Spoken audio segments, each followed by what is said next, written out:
So it's not often that I come across something that genuinely surprises me anymore, or maybe even genuinely gives me the creeps anymore.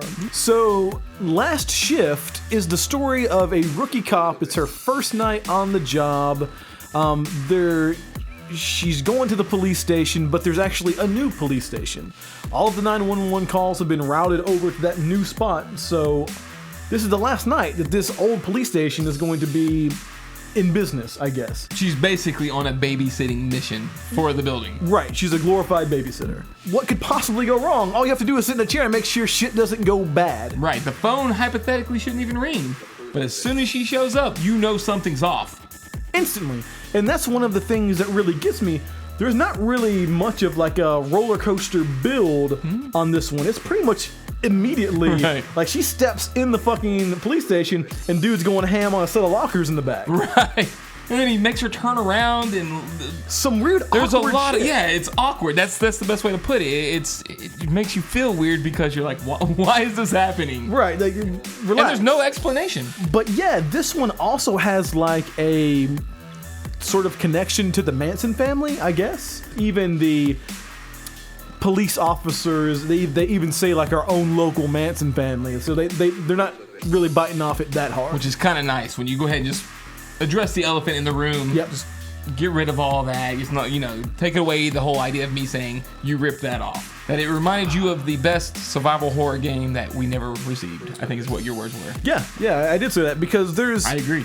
It's crazy. It almost feels, because you got these long corridor walks and shit's bumping all over the place, almost like levels in a video game. Almost like you walk collecting clues and things. A bad guy will pop out of nowhere all of a sudden. There's a red herring or two thrown in there every now and again. I tell you what though, bravest chick on the whole entire planet. 30 minutes in to her situation, I'm out.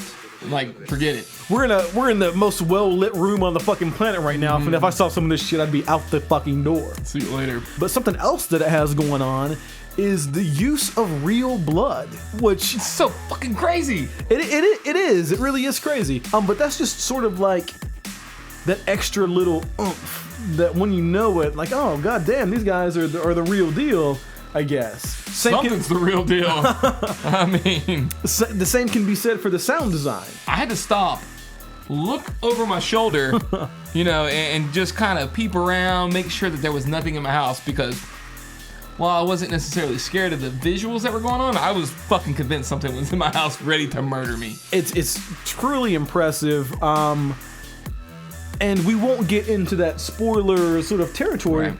But the ending is surprising. There's a lot of imagery in this one, a lot. And I'm assuming that it's for a reason. Mm-hmm.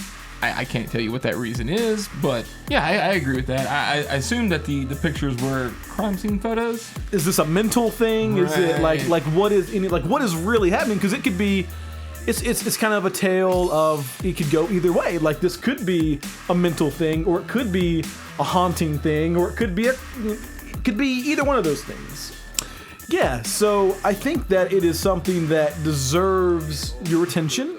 At least once, for sure. The only thing I personally would ask that you do is make sure that you watch this film with something that has at least even decent sound. Don't watch it on your shitty laptop speakers or your shitty, LCD TV speakers, because you're just going to miss out on the true experience that this film is. I say watch it alone, even. Watch it alone in that dark. I watch it alone in the daytime. I was still a little like, what the hell? So if you watch it alone at dark. This is an impactful movie, and you should probably watch it in your most vulnerable state, whatever that may be. And when you're with friends, you've got that safety in numbers. You kind of lose that feeling that she's feeling. The ending is definitely worth it. And so it's overall, as a film, definitely worth your time. I think whenever the screen went black, okay. I sit up in my chair and I said exactly that. Right. I said, okay. Yeah, man. I was like, yeah, that's good. Okay. So check it out. Last Shift, Anthony DiBlasi, October 6th. I agree. That sums this movie up actually pretty well.